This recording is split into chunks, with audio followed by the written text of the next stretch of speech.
Hello everyone. Today we will be discussing European integration in the 1950s, in particular the ways in which it was driven by European conservatives. Whilst we tend to think of the European Union today as a liberal or even a left-wing organization, in the 1950s European unity was far more popular with right-wing Europeans.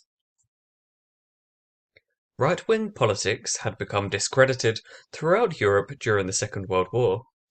Many conservatives were tarred with collaboration with the Nazis and the fascists, and European publics rallied to left-wing causes, whether social democratic or communist, which promised to create a new, more just world. In the destruction and upheaval of the war, however, lay the seeds of a conservative revival. Many Europeans longed for stability, a stability that they had not felt since 1914. Catholic and Protestant churches experienced a revival in Western Europe, as they had remained a source of calm in changing, violent times. Conservatism still had to promise a degree of change, however, and a better world to come. European integration would provide a way to both maintain traditional, comforting social structures whilst pursuing this better, more peaceful world. The United States, whose troops remained in Western Europe after the war, supported European integration. Employing a Cold War worldview, elites in the US saw a unified Western Europe as a great way of stopping the spread of communism and halting the influence of their superpower rival, the Soviet Union. For this reason, mostly via the so-called Marshall Plan, the US channeled billions upon billions of dollars into Western Europe to keep European economies salient.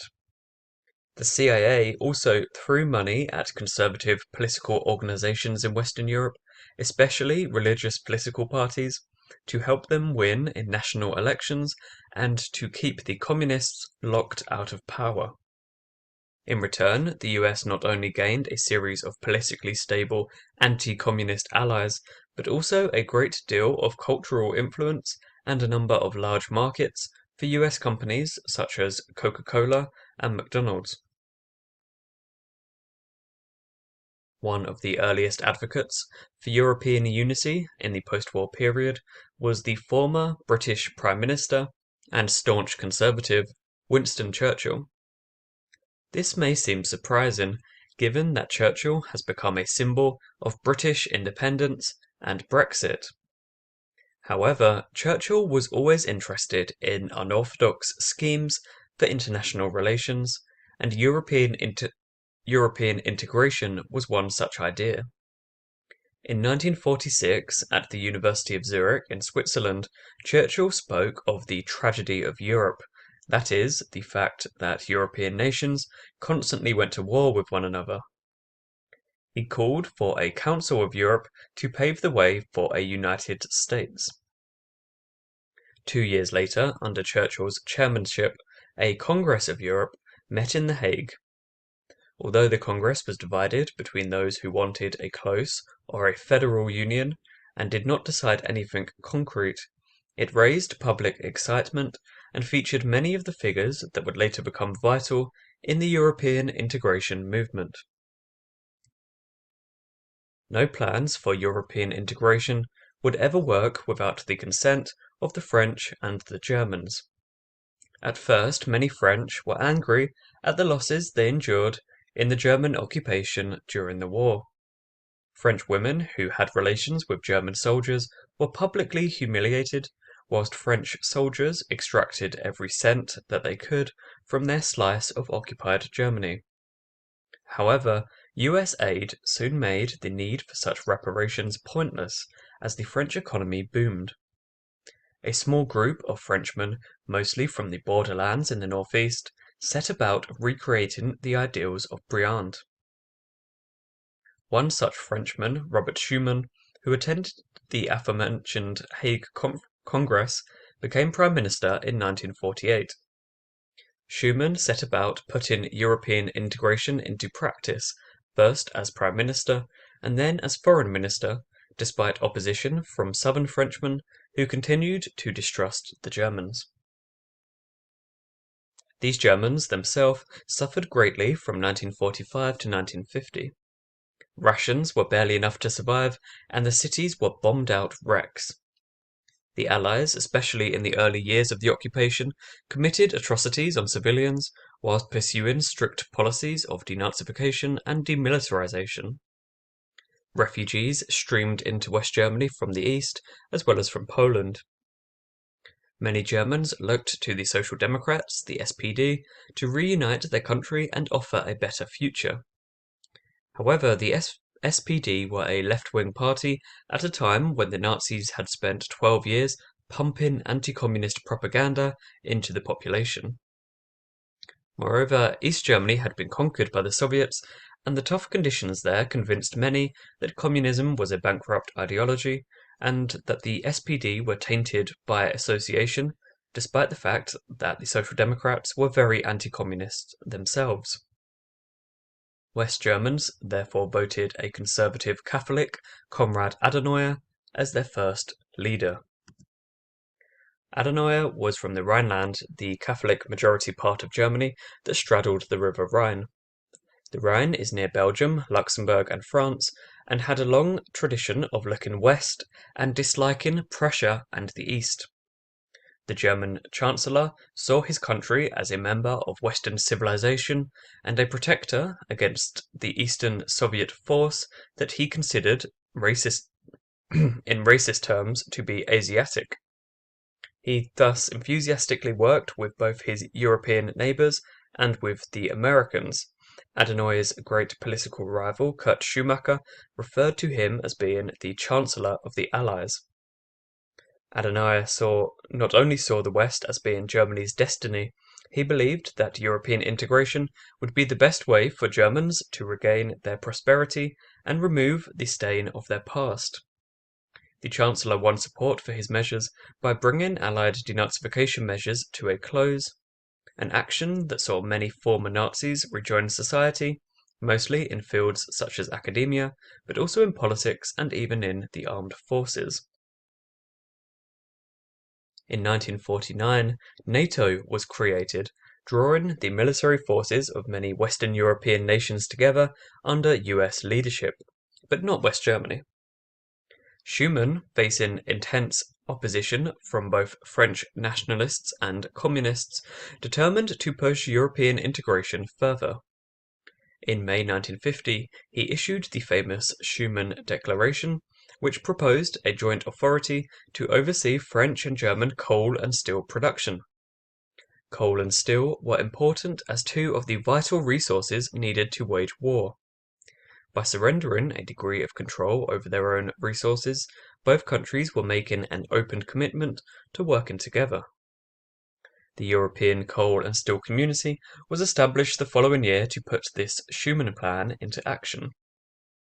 It included Italy, Belgium, the Netherlands, and tiny Luxembourg, alongside the big two powers. The Schuman Plan also proved to be great for business, especially big business, and profits rapidly multiplied. US generals and politicians pressured the Europeans to recruit more soldiers so that American GIs could return home. In particular, Washington wanted to recruit West German soldiers to fill in the front lines against the Soviets. The West German government demanded concessions in the form of return to sovereignty and an end to aspects of the Allied occupation, such as reparations and war crimes trials, in return. Ordinary citizens inside and outside of West Germany were outraged at the idea of a recreation of a German armed forces. Few people had any wish to see this so soon after World War II. The idea of a European defense community was raised. This would involve small units of German troops serving in a multinational European army under international leadership. The idea was vetoed by the French Parliament as still going too far. France had no wish to give up some of its own army in order to pursue this European project. In the end, West Germany was able to join NATO and rearm as its own country, and the Bundeswehr, replaced the disgraced Nazi Wehrmacht. The Treaty of Rome was signed in 1957 by the 6 countries who had earlier participated in the coal and steel scheme. This created the European Economic Community, or the EEC. The EEC created one common market that featured the elimination of most barriers to the movement of goods, services, capital, and labor, as well as the promotion of free enterprise and free market capitalism. Customs barriers were struck down so as to encourage commerce and cooperation. Controversially, at the insistence of French President Charles de Gaulle, a common agricultural policy was introduced in the EEC in 1962, which protected French farmers by allowing them to sell their food for more money than it was worth on the market. The Treaty of Rome also created the European Atomic Energy Community, Euratom, which was designed to facilitate cooperation in atomic energy development, research, and utilization. Following the example of the UK, who detonated a nuclear bomb in 1952, the French, West Germans, and Italians also briefly worked together to develop atomic weapons. This project was vetoed by de Gaulle in 1958, and France went on to develop its own nuclear weapons, the Force de Frappe, which it maintains to this day. Peaceful nuclear energy, however, was developed between France and Germany until the early years of the 21st century, when the Germans halted their nuclear power building program and began dismantling nuclear power stations following the Fukushima disaster in Japan, whereas in France, nuclear energy remains common. The UK did not sign up to the original European treaties, including the Treaty of Rome, and so was not part of the common market or of the EEC. The British were flushed with pride from their victory in the war and saw themselves as a leading world power. They did not want the oversight that a European organization would bring, and felt it better to watch from the sidelines as they had traditionally done. Soon it became clear, however, that the UK economy was suffering due to being locked outside of the common market. Moreover, the Suez Crisis of 1956 showed that the UK could no longer act as a world superpower. The UK began the process of trying to gain admission to the EEC in 1961, but this was vetoed by de Gaulle, who feared that the UK was too close to the US and would be manipulated by Washington to do its will. De Gaulle again blocked British admission in 1967, as he feared that the British would end the agricultural protections that propped up French farmers. Gradually, despite the EEC's protection and promotion of capitalism, socialists grew more comfortable working with it. Socialists pushed for protections of workers' rights and stronger labour laws. Meanwhile, the traditional Socialist International that had united the Social Democrats of Europe adopted a more relaxed structure and became less important. The most Eurosceptic Social Democratic Party was the British Labour Party, which in 1945 had been the most important socialist organisation outside of Eastern Europe. Labour worried that joining the EEC would lessen the rights of British workers and destroy the carefully protected British mining and manufacturing industries. The party was far more divided about Europe in the 1960s and the 70s than the Conservatives were. One major facet of the EEC that sweetened the pill for skeptics was the massive economic growth in Europe that it facilitated and encouraged. For the first time in their history, European states did not need to maintain massive militaries, being protected by the US and each other under NATO. Workers' protections gave normal people more leisure time, allowing them to develop hobbies and subcultures. The opening of borders between European countries facilitated travel and new experiences. Western Europe was rapidly becoming a more prosperous and happier place, and many Europeans thanked the EEC for this. Others remained skeptical of further integration particularly political integration, even as they reaped the economic and societal benefits that the EEC brought. To conclude, European integration gave Christian conservatism in the 1950s a new impetus and a new purpose. Traditional conservatives in the 6 member states of the EEC overcame communist and nationalist skepticism and hostility to create an organization that aimed to offer Europeans security and comfort whilst maintaining traditional economic and social hierarchies. The experiment, in many respects, worked. Yet, in the 1960s, new debates began to arise. Did Britain have a place in Europe? Was the USA too influential on the continent? Just how far should integration go?